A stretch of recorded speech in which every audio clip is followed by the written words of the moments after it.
আজকে সকালটা শুরু করলাম বাজার দিয়ে। এই কিছু টুকিটাকি জিনিস, বিস্কিট, ম্যাগি, কেক, কর্নফ্লেক্স আর কিছু শাক নিয়ে এলাম। আমার পছন্দের পালং শাক, বেগুন, বিট। গুড মর্নিং সবাইকে। আজকে সোমবার, তো প্রয়াগকে সকালে স্কুলে দিয়ে এই জিনিসগুলো নিয়ে এলাম টিফিনের আর নিজেদেরও চা খাওয়ার জন্য। তারপর এসে একবারে স্নান টান করে নিলাম। স্নান হয়ে গেছে, এবার চা করবো। চা খাইনি এখনো। তারপর মা টিফিন করে ফেলেছে, রুটি আলুর তরকারি। তো দেখা যাক। আর পালং শাক নিয়ে আসছিলাম, তো পালং শাক তো হবে, আর দেখা যাক কী হয়। তো আপাতত ভাত ডালটা বসিয়ে চাটা খেয়ে নেব, তারপর দেখছি। বাবা আরও বাজার করে নিয়ে এসছে, আর আমি বসে গেছি যে কফি নিয়ে বসে যাচ্ছে, কফি বানালাম। ঠান্ডার দিন না, যে হেঁটে হেঁটে আসছি, যে কানে মাথায় হাওয়াটা লাগে, এই মাথা ব্যথা শুরু হয়ে যায়। কিন্তু গরম মানে ঠান্ডা কিন্তু সেরকম নেই, তুমি হুডি ফুডি পরে টুপি টুপি পারে যাবে, কিন্তু হয় না। তো একটা হাওয়া দিচ্ছে যে, ওতেই কান মাথা আমার এই ব্যথা শুরু হয়ে যায় ঠান্ডায়, আমার এটাই প্রবলেম। তো এই যে এখন গরম গরম একটু কফি খাই, ওদিকে ভাত ডালটা বসিয়ে দিলাম। এবার তারপরে গিয়ে রান্না শুরু করবো। ফোড়ন দেবো, পেঁয়াজ, শুকনো লঙ্কা, রসুন ফোড়ন দিয়ে করছি। আমার ছেলে এই ডালটা খেতে ভালোবাসে, এমনি খেতে চায় না। কালকে ডিম সেদ্ধ করা হয়েছে না, যেন কড়াটা একদম কালো হয়ে গেছে। আর এখানে পালং শাক করবো, বেগুন, কুমড়ো আর আলু দিলাম, মূলো দেবো না। আলু ফুলকপি ভাজা হবে। আর এখানে হচ্ছে দুপুরে হবে বেগুনি আর কুমড়ি। আর এটা চিকেন, এটা রাতে করবো, এখনই সব রেডি করে রাখছি। আর এটা হচ্ছে পালং শাক হবে এখন, কারণ চিকেন অল্প কালকে রাতে, তো চিকেনটা রাতের বেলাই করবো। এই বেলা তো হয়ে যাচ্ছে। সব রেডি করে রাখলাম যাতে বিকালবেলা আমার অসুবিধা না হয়, নাহলে কাজের থেকে এসে করতে না প্রবলেম হয়।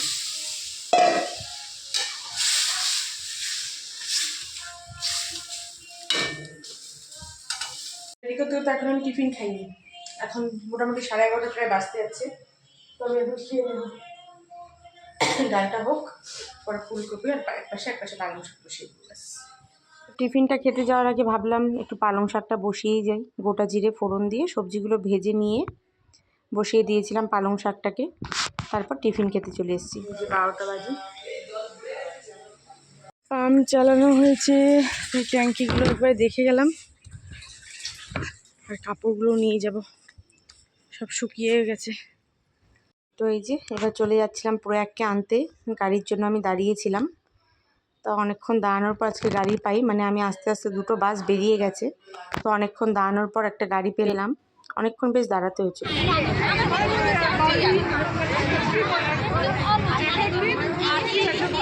স্কুলে গিয়ে দাঁড়াই, তার 5 মিনিট বাদে স্কুল ছুটি হলো। তারপরে এই প্রয়াগটা নিয়ে এসে ওকে স্নান করালাম। তারপর আমরা খেতে বসে গেছিলাম, তার আগে লগ ইনটা করে নিয়েছিলাম। আজকে ছিল ডাল, পালং শাক, কুমড়ি, বেগুনি, আর প্রয়াগের জন্য ছিল আলু ফুলকপি ভাজা, সেটা আমি আর নিইনি। আর এই যে লগ ইন করে তারপর খেতে বসে গেছিলাম। রাজুকে কতবার ডাকলাম, উঠছে না। এবার উঠে নিয়েই কান্নাকাটি করবে, কখন থেকে ডেকে যাচ্ছি। আর গাড়ি নিয়ে ঘুমায় কতগুলো, দেখো দেখায়, ঘুম দিচ্ছে। এরপর উঠে না সেই চিৎকার করে কান্নাকাটি শুরু করবে, ও ছাদে কেন ওকে ডাকলাম না, অথচ কিন্তু ডাকাডাকি হয়েছে, ও ঘুমিয়ে আছে। কিরে ছাদে যাবি? আজকে ভিডিও করে রাখছি, পরে কান্নাকাটি করলে যদি ধরাবো। ছাদে যাবি? সকালে উঠে, আর এখন তো মনে করো বেলাটাও ছোট, টিভি দেখে শুতে শুতে এতটা লেট হয়ে যায়। পরে উঠে ছাদে যদি টাইমলি না উঠি, অন্ধকার হয়ে যায়, তখন আর ওঠাও যায় না।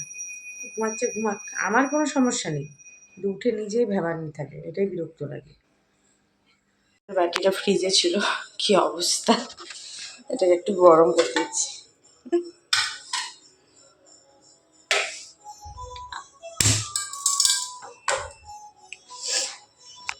একটু জল অ্যাড করে দিই।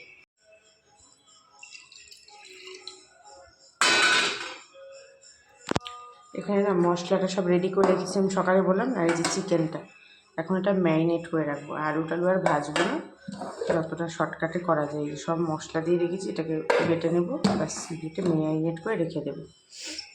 আজকে দুপুরবেলা একটু সময় করে আমিও ঘুমিয়ে নিয়েছি, যার জন্য আমার খুব ফ্রেশ লাগছে, কাজকর্ম করতে এনার্জিও পাওয়া যায়।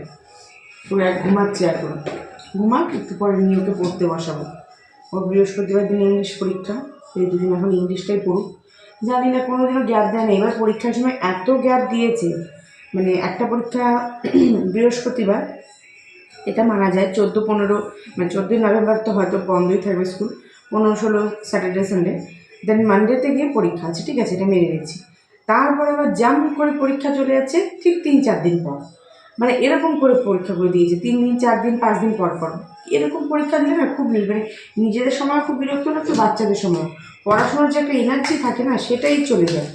বাচ্চা কি আর বড় কি, সবারই তো মনে করুন যদি এক নাগারে পরীক্ষাগুলো থাকে না সবারই একটু এনার্জি থাকে, এই পরীক্ষার মধ্যে এতটা গ্যাপ থাকলে কী করে হয়। আমি ওর জন্য সব কিছু না কেটে কুটে রেখেছিলাম, তো রাতে আবার কেটে কুটে রাখতে হবে। আজকে অনেকদিন পরে মানে অনেকদিন ধরে ইচ্ছে করছে, আগের দিনে লুচি খেতে ইচ্ছে করছে, তো ওটা ময়দার লুচি খেতে পারিনি, বা ইসের লুচি খেলাম, আটার লুচি, কিন্তু আমার ময়দার লুচি খেতেই ভালো লাগে, তো সেটা মাঝে মধ্যে একদিন চলে, কোনো ব্যাপার না। কালকে একটু লুচি করবো আর সাথে আলুর তরকারি, আমার লুচির সাথে আলুর তরকারিটা বেশ ভালো লাগে। সবসময় ঘুগনি আলুর দম সবার পছন্দ করি, কারণ আমার পছন্দ করবো আলুর কালো জিরে ফোড়ন দিয়ে কাঁচা লঙ্কা চিড়ে তরকারি, বেশ ভালো লাগে খেতে এটা। তো এখন ব্যাপারটা হচ্ছে ওটা আমরা খেলে তো হবে না, প্রোয়াক্টও দিতে হবে, তো প্রোয়াক্টে কালকে সকালবেলা ওটাই স্কুলে টিফিন করে দেবো। তো সেই জন্য কালকে একটু সকাল সকাল উঠতেও হবে, আর টিফিনটা করবো যখন মানে আজকে রাতেই তরকারিটা অন্তত কেটে রাখবো, তাহলে একটু হবে। সকালে একটু ময়দাটা মেখে আমি ভেজে দেবো, আর আমাদের বাড়িতে না মেখে রেখে রাখলে ওটা কেউ খায় না, আর যদিও ওটা খাওয়াটা ভালো না সেজন্য আমরা রাখিও না, আটা ময়দাটা ফ্রেশ ফ্রেশ মেখেই কাজ করতে চেষ্টা করি। এখন চাটা করি, প্রয়াগ উঠুক, দেখি ও কী খায়। ও একটা হোমিওপ্যাথি ওষুধ খায়, সেটা খেয়ে আবার ঘুমাচ্ছে। তো ঠিক আছে, ঘুমাক, আমি যাচ্ছি না, অনেকটা সকালে উঠে তো নিজের পড়াশোনা করছি, নিজেরাও বোঝা যায়। আমাদের যার কাছে পড়তাম সুশান্ত বিষ্ণুর নাম ছিল স্যারটা, স্যার এত ভালো মানে পড়াতো, আমি অঙ্কে খুবই কাঁচা ছিলাম, সেই স্যারের কাছে পড়েই মানে মাধ্যমিকে পাশ করতে পেরেছি। তো আদার সাবজেক্টগুলো প্রবলেম নেই, অঙ্কে আমার ভীষণ ভয় আগাগোড়ে। তো যেটা হয়েছিল মানে ওই স্যার খুব ভোরবেলা পড়াতো, এই শীতের সময়ও মনে করো 7টা 6:30 এরকম টাইমিং ছিল। আর মানে ওখানে আমাদের ওখানে বিশাল ব্যাপার, কুয়াশা, এখান থেকে এক হাত ডিস্টেন্সে দেখা যায় না। কখনো কখনো বাড়ির লোক গিয়ে এগিয়ে দিয়ে আসতো, বা আমরা বান্ধবী মিলে সবাই সাইকেল নিয়ে যেতাম। তো এখন আমার বোন পড়ে, আমার 2 বোনই আবার ওখানেই পড়েছে স্যারের কাছে। স্যার এখন বয়স হয়েছে, আগের মতো নেই, কিন্তু পড়াশোনাটা সে আগের মতনই আছে। প্রচণ্ড স্ট্রিক্ট, কিন্তু খুব মজা করে, ভীষণ মজার মানুষ, কিন্তু প্রচণ্ড স্ট্রিক্ট। যখন পড়াশোনার ব্যাপারে আসবে ভীষণ স্ট্রিক্ট। তো আগে নিজেরাও অনেক ভোরে ভোরে উঠে পড়তে যেতাম, সেই জন্য আমি না কেউ ঘুমালে চট করে ডিস্টার্ব করি না, আমার নিজের ঘুমেরও ডিস্টার্ব করলে আমার একেবারে পছন্দ নয়। আমি যখন ঘুমাবো ওই মোবাইলটা সুইচ অফ করে ঘুমাই, আমার একেবারে ডিস্টার্বেন্স পছন্দ না। তো সেই জন্য আমি কেউ ঘুমালে আমিও ডিস্টার্ব করি না, আমি চাই যে ঘুমাচ্ছে শান্তিতে ঘুমাক। তো কথা বলতে বলতে এখানে দুধ ফুটেও গেছে, আর এই যে আগে লিকার চা করবো বলে একটু চা পাতাটা দিয়ে দিলাম, আর এই যে ম্যারিনেট করে রেখেছি, এটা এখন এরকম কালার, কাশ্মীরি লঙ্কাটা একদম কম দিয়েছি বলে থাক, ওটা কষাবো যখন কালার চলে আসবে। বাবার চাটা গাড়িয়ে তারপর আমাদের দুধ দেবে। আমার লিকার চাটা হয়ে গেছে, আমাদের দুধ চাটা হচ্ছে, একটু কাজ করি, দুধ চাটা হলে পরে নেব। তো চা খেয়ে নিয়ে একটু সময় করে না আমি এই আলুগুলো কেটে রাখলাম, সকালে লুচি আর আলুর তরকারি করব। তো ছেলে টিফিনে নিয়ে যাবে বলে সকালে হয় না, এই জন্য কেটে রাখলাম, আর রাতে এই যে চিকেন দিয়ে ভাত খাচ্ছি, একটা গোটা রসুনও দিয়েছিলাম। আজকে হচ্ছে মঙ্গলবার, আমাদের নিরামিষ। কাপড়গুলোকে না এখানে সার্ফ দিয়ে চুবিয়ে রেখেছি, তাহলে কি হয় এই তেল কাস্টিগুলো কেটে যায়। আর বিরিয়ানি টিরিয়ানি রান্না হলে এত ইসে হয় কাপড়গুলো, বলার মতন না। খাওয়া দাওয়া কমপ্লিট, সব কাজকর্ম কমপ্লিট, ব্রেকফাস্ট হয়ে গেছে, ব্রেক চলে গেছে একটু টিভি দেখতে, আমি গিয়ে বাকি কাজকর্ম আমরা কমপ্লিট করি, মেডিটেশন বাকি আছে সেগুলো করি। তো ভিডিওটাকে আজকে এখানেই শেষ করছি, সব কাজকর্ম কমপ্লিট, বিছানা হয়ে গেছে, এবার শোবো। তো অনেক দিন বাদে আজকে মেডিটেশন করলাম, বেশ ভালো লাগলো। তো এই যে প্রয়াগও শোয়ার জন্য রেডি।